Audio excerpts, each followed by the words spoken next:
ഇന്നത്തേതേ ഒരു requested video ആണ്. ഒരുപാട് പേര് ഞാൻ ഹെയർ ഡേയുടെയൊക്കെ വീഡിയോ ചെയ്യുന്ന സമയത്ത് വരുന്ന ഒരു കമൻറ്റാണ്, മുടി വളരാനായിട്ട് പറ്റുന്ന നല്ല എഫക്റ്റീവ് ആയിട്ടുള്ള ഒരു ഹെയർ ഓയിൽ ഉണ്ടാക്കി കാണിക്കാമോ എന്നുള്ളത്. ഇത് ഞാൻ എൻ്റെ മകൾക്ക് വേണ്ടി തയ്യാറാക്കുന്ന എണ്ണയാണ് കേട്ടോ. എത്ര ഉള്ളു കുറവുള്ള മുടിയാണെങ്കിലും നിങ്ങൾ ഒരു മാസം അടുപ്പിച്ച് ഉപയോഗിക്കുകയാണെങ്കിൽ നല്ല പനങ്കുല പോലെ നമ്മുടെ മുടി വളർന്നു വരും. മാത്രമല്ല നല്ല കറുപ്പായിരിക്കും കേട്ടോ. അതിലേക്ക് ആവശ്യമുള്ള ഇൻഗ്രീഡിയൻസ് ആണ് ഞാനിപ്പോൾ എടുത്ത് വെച്ചിരിക്കുന്നത്. ഓരോന്നായിട്ട് ഞാൻ എണ്ണ തയ്യാറാക്കുന്ന സമയത്ത് പറഞ്ഞു തരാം. ആദ്യം തന്നെ നമ്മൾ നല്ല അടി കട്ടിയുള്ളൊരു പാത്രത്തിലേക്ക് കുറച്ച് കരിഞ്ജീരകമാണ് ചേർത്ത് കൊടുത്തിരിക്കുന്നത്. 1 ടേബിൾ സ്പൂൺ എടുത്തിട്ടുണ്ട്. അത് നല്ലതുപോലെ ചൂടാക്കിയതിന് ശേഷം ഒരു പാത്രത്തിലേക്ക് മാറ്റിയിട്ടുണ്ട്. ഇനി ഇതേ പാനിലേക്ക് 1 ടേബിൾ സ്പൂണോളം ഉലുവയാണ് കേട്ടോ ചേർത്ത് കൊടുത്തേക്കുന്നത്. അത് നമുക്കൊന്ന് വറുത്ത് ഒരു പാത്രത്തിലേക്ക് മാറ്റി വെക്കാം. ഉലുവയുടെ കളറൊക്കെ ഒന്ന് മാറി വരുന്ന സമയത്ത് തന്നെ നമുക്ക് അത് മാറ്റാവുന്നതാണ്. ഇനി ഈ ഒരു 2 ഇൻഗ്രീഡിയൻസും നല്ലപോലെ തണുത്തതിന് ശേഷം ഇതിലേക്ക് 1 ടേബിൾ സ്പൂണോളം റോസ്മേരിയാണ് കേട്ടോ ചേർത്തേക്കുന്നത്.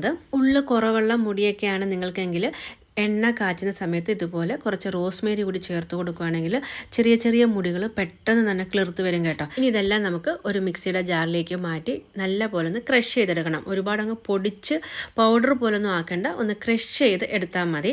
ഈ ഒരു പരുവത്തിലാണ് നമ്മൾ പൊടിച്ചെടുത്തേക്കുന്നത്. ഈ ഒരു പൊടി നിങ്ങൾക്ക് തയ്യാറാക്കി എത്ര കാലം വേണമെങ്കിലും സ്റ്റോർ ചെയ്യാവുന്നതാണ് കേട്ടോ. എന്നിട്ട് നിങ്ങൾക്ക് എണ്ണ കാച്ചുന്ന സമയത്ത് ആവശ്യത്തിന് ഉപയോഗിച്ചാൽ മതി. ഇപ്പം ഞാൻ എണ്ണ കാച്ചാനായിട്ട് പോവുകയാണ്. കട്ടിയുള്ള പാനിലേക്ക് ആദ്യം 1 ഗ്ലാസ് വെളിച്ചെണ്ണയാണ് കേട്ടോ എടുത്തേക്കുന്നത്. അതേ ഗ്ലാസ്സിൽ തന്നെ 1/2 ഗ്ലാസോളം നല്ലെണ്ണയും ഒഴിച്ചു കൊടുത്തിട്ടുണ്ട്. നമ്മൾ എത്രയാണോ വെളിച്ചെണ്ണ എടുക്കുന്നത് അതിൻ്റെ പകുതിയാണ് കേട്ടോ നല്ലെണ്ണ ഞാൻ ഉപയോഗിക്കാറുള്ളത്.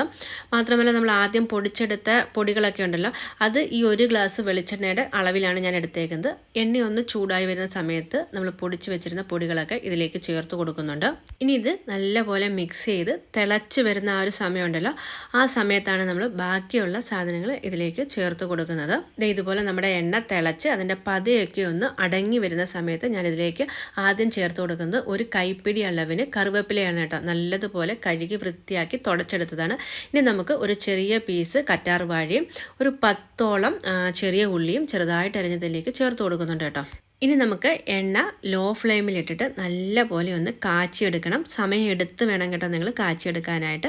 ഇപ്പം നമ്മുടെ എണ്ണ ഇവിടെ റെഡി ആയിട്ടുണ്ട്. ഇനി ഞാനിത് അടച്ച് ഒരു ദിവസത്തേക്ക് ഇതുപോലെ ഒന്ന് റെസ്റ്റ് ചെയ്യാനായിട്ട് മാറ്റി വെക്കുന്നുണ്ട്.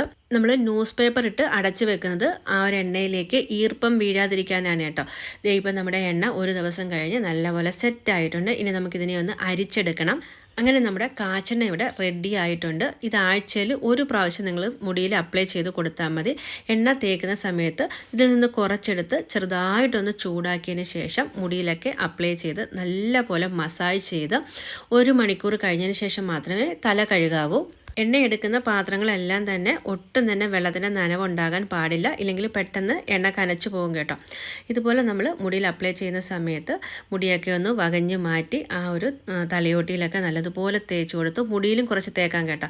എന്നിട്ട് മസാജ് ചെയ്തിട്ട് 1 മണിക്കൂർ കഴിഞ്ഞ് മൈൽഡായിട്ടുള്ള ഷാമ്പു ഉപയോഗിച്ചിട്ട് വാഷ് ചെയ്യാവുന്നതാണ്. കുട്ടികളിലുണ്ടാകുന്ന അകാല നിറം മാറാനും മുടി നല്ല പോലെ സമൃദ്ധമായിട്ട് വളരാനും താരൻ്റെ ശല്യം, പേൻ ശല്യം ഒക്കെ ഒഴിവാക്കാനും ഈ ഒരൊറ്റ എണ്ണ മതി. അപ്പോൾ ഇന്നത്തെ നമ്മുടെ കാച്ചെണ്ണയുടെ വീഡിയോ നിങ്ങൾക്ക് ഇഷ്ടപ്പെട്ടെങ്കിൽ പ്ലീസ് ഒന്ന് സപ്പോർട്ട് ചെയ്യാനായിട്ട് സബ്സ്ക്രൈബ് ചെയ്യാൻ മറക്കരുതേ.